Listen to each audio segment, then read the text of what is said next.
Hello, everyone, and welcome to another episode of 10 Minutes with. I am super excited to have Kelsey with us today. She works at probably one of the most scenic universities around, one of my favorite campuses to visit, one of our most popular campuses for students. Every year it's in our top three for where we send students. So, Kelsey, welcome to 10 Minutes with. Yeah, thanks for having me. Kelsey, do you want to just give us a little background, your role, what you do to help students, just give us how maybe you fell into your role and give us a little bit of your background information.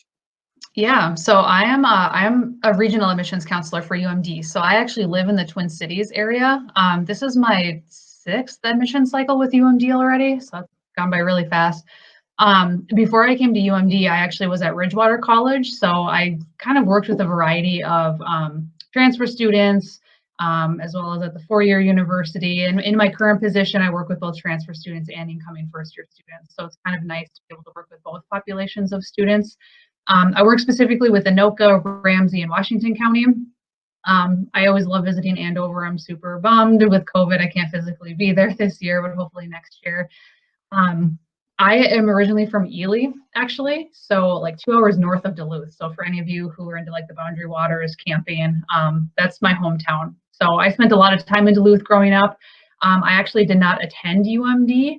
I went to St. Ben, St. John's, and St. Joseph, but Duluth has always kind of been an important city to me. I love spending time there. Moving to Minneapolis about 6 years ago, I just kind of fell into this position and I love it. I love being able to be on the campus, the staff I work with. Yeah, and that's kind of, I guess, a little bit about me.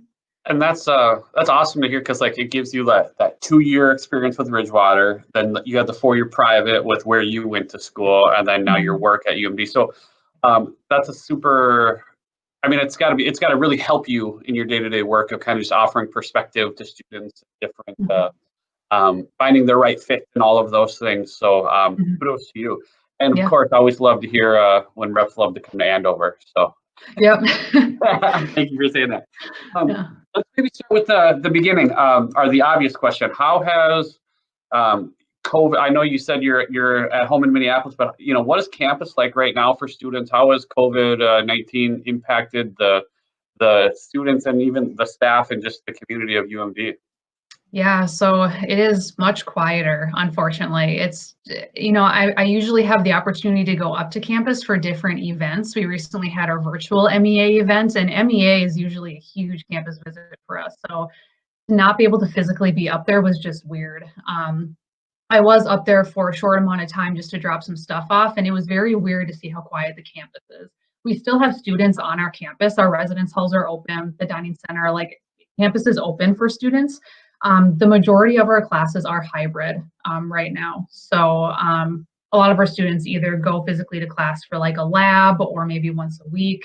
Otherwise, it is all distance learning or hybrid. But we have students in the dorms, our clubs, organizations, they still have events, like they're still hosting stuff. It's just, we require masks all around campus, obviously, social distancing and precautions. We have a pretty robust testing system within the University of Minnesota, all 5 of our campuses. So the amount of tests performed versus the positive cases have actually been low on our campus, which is great that we've been able to avoid, any cases really on our campus. But the biggest change is just how quiet it is. We don't have athletics right now. Duluth is a big hockey school, and we're still technically the defending champs for men's hockey. And I'm not sure. I think stuff is supposed to start in January, maybe, but overall, it's just again that quieter, kind of more like eerie, I guess, feeling. But students are still up there; they're still enjoying their time. It's just a little bit different right now. And we were talking before we started recording, very similar to our setup here at Andover, and then kind of in district and what we've been operating on the hybrid model too. So, if there's one good thing to come out of this, students have know that they're going to have the support that they're getting here as they transition to college, and it sounds like UMD has a lot of those things in place too. This is always my favorite question to ask college reps, and they sometimes it's hard for them, but the elevator pitch, right? You're going up an elevator, you're riding with someone that's never heard of University of Minnesota Duluth. What do you tell them in that short elevator ride? What's your pitch to them? Yeah, so it might be I might be bad to like kind of assume this, but usually people know of the University of Minnesota Twin Cities. So people usually are familiar with like the Gophers. So, we are the medium-sized campus of the university. So we have almost 11,000 students. I call ourselves the Goldilocks of the North. Like we're literally not too big, we're not too small. We're part of that larger University of Minnesota system. We have all of the opportunities that you will see at the University of Minnesota, but we are a more personalized school. So Duluth is a beautiful city. If you love the outdoors, Duluth and UMD is a perfect place to consider. You have a lake view every single day from our campus. Lake Superior is 7 minutes away from us. You will be lucky enough to have a view from your dorm of the lake every day. We are right by Spirit Mountain. If you like to ski, if you like to kayak, canoe, camp, fish, sky's the limit, honestly, as far as outdoor opportunities go. And we are very proud that we have a campus community that is very involved, not only on campus, but also within the Duluth community. Some of our students play at like live music gigs, for example. There's like theater opportunities within the city. Tons of really good restaurants. Oh my gosh, so many good restaurants and coffee shops in Duluth. But again, medium-sized campus, part of the University of Minnesota system. But I personally think that we're better in the way that we still have that personalized opportunity. So you get to know your fellow students, you get to know your instructors on a personal level. You're not just a number in the classroom, they know you by name. So between the outdoors, between the academic experience and opportunities you get and being part of the University of Minnesota, being internationally known, I don't think you can go wrong, honestly. So. Yeah, I would completely agree too. My wife is from Cloquet, so we spent some time in Duluth, visiting and whatnot, and even like Duluth is kind of a bigger city too, but it's such a different feel when campus is when students are on campus, and you can definitely see their presence in the community. I definitely agree with all of those things that you just said. Tell me, and this is a really hard question. Maybe there isn't an easy answer for this. So, what are the 3 most popular programs at UMD, or maybe like if that's a hard way to look at it, like what's a unique program, or just talk about some of the programming and majors that you guys offer there. Yeah, for sure. So biology by far is our largest major on our campus. We have a medical school on our campus, so pre-medicine, like pre-physical therapy, is a very popular track, and biology is a pretty popular major that our students choose. Psychology is actually our second largest program. And then it's kind of hard to always give like that third kind of popular program, because we are very well known for our engineering and business as well as education on our campus. So I kind of cheated giving more than just 3. Yeah. That's kind of how I would put those.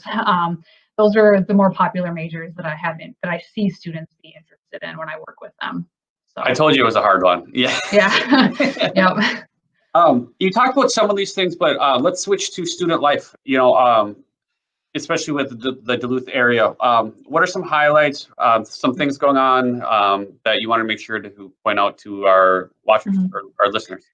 Yeah, for sure. And I already mentioned hockey. Duluth UMD is a very big hockey school. So if you are into athletics, specifically hockey, our men and women are Division I for hockey, and then we're Division II for the rest of our athletics. So like football and baseball and volleyball have been very competitive in the past, as well as hockey. I love talking about our rec sports and outdoor programs area. So we have an area on campus where if you want to rent skis to go to Spirit Mountain or go cross country skiing, if you want to check out like a canoe or fishing equipment or camping equipment, rollerblades, like they have all of those opportunities for you to go check out that equipment and enjoy the outdoors. So again, I keep going back to the outdoorsy city, outdoorsy campus. If you're kind of like me, I'm not really an outdoorsy person. That's embarrassing, growing up in Ely right by the Boundary Waters, but I never really got into like fishing, camping, that sort of thing. We have over 270 clubs and organizations on our campus, and those range from academics. So our pre-med organization, for example, is very active around campus. We also have like religious organizations. Our cultural organizations are very involved on campus as well. We have Greek life on our campus, so if you're into like fraternity, sorority opportunities.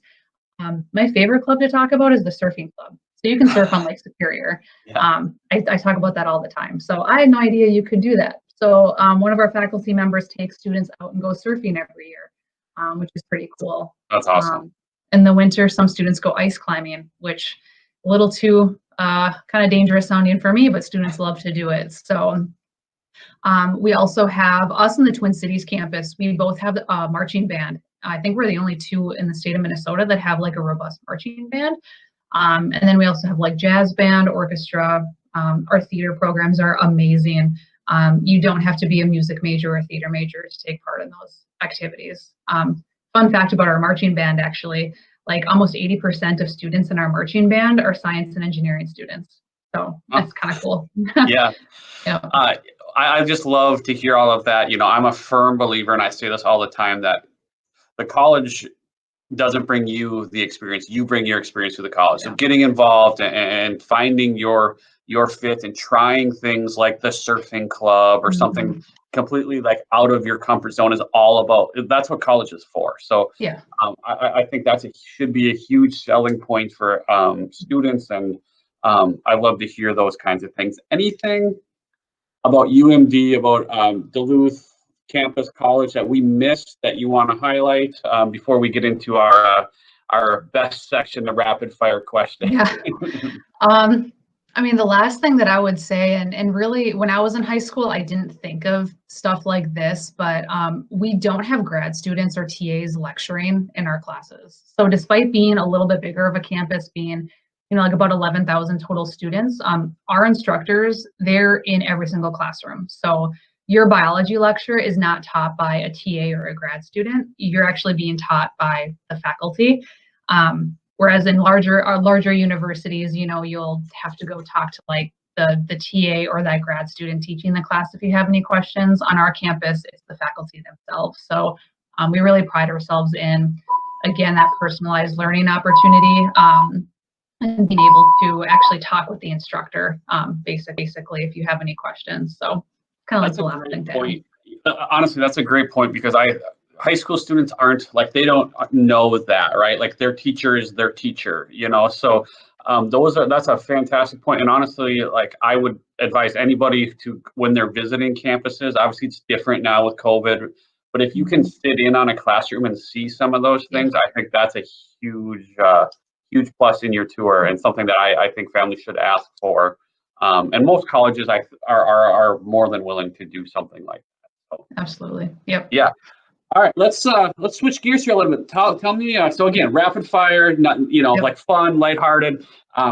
What about you mentioned St. John's? Tell me about your favorite college experience. Oh, geez. This is gonna sound cheesy, but I loved St. John's. Just being on the campus, like I think back to my college experience, like I would not do it any differently. I just love being on the campus. Eating in the dining hall, like having kind of like my same group of friends, spending time at St. John's with everyone together. Outdoor masses actually at St. John's were pretty amazing too at the Abbey Church. So if I had to, I know those are broad, but that's kind of what comes to mind. It's just my whole experience was pretty good. That's awesome. So families going up to Duluth, any must-dos, any like things on your, like every time you're there, you're going to make sure you eat at this restaurant or you go to this coffee shop. Give me a couple of recommendations. For sure. Canal Park. Go to Canal Park. Just like park, lake walk, just like spend time down by the lake. It's so relaxing. There's like Amazing Grace is like a coffee shop down there. So you can grab some coffee. You can go walk along the lake walk. I always go to Tavern on the Hill. It's right by campus. Really good restaurant. They have a really nice outdoor patio area. And then Sarah's Table at Chester's Creek. They have the best pecan coffee if you were like a flavored coffee person. So last time I was up there, I went and I got a bag of their pecan coffee. Because it's really good. So that's what I would. Great recommendations. I love that. And the last one, obviously, we've sort of started to come out of quarantine a little bit, maybe still in quarantine, but any favorite watches, binges, podcasts, books? Tell me what have you been doing? Yes, so I have a few. If you have not watched the Great British Bake Off, do it. It is the most relaxing, precious thing ever. It's on Netflix. And My then wife loves it. My yeah, wife loves it. it's so good. And then I binge watched Lucifer in like a week and a half. So Okay.